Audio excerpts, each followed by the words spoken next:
Үйде казан кебап жасау үшін бізге осындай заттар керек. Ет, жұқа туралған соевый соус, тұз, чеснок, қара бұрыш, қызыл бұрыш. Оның бәрін бір араластырып аламыз. 15-20 минутқа қойып қоямыз. Тапаға су май құямыз.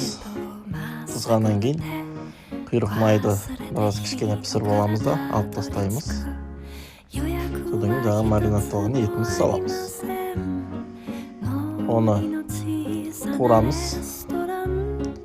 Кішкене сарғайғанға дейін. Одан кейін алып тастаймыз. Қалған майға жуа қуырамыз. Жуаны да сарғайғанға дейін қуырып, қалған бағанағы етімізді қосып араластырып бірге қуырамыз.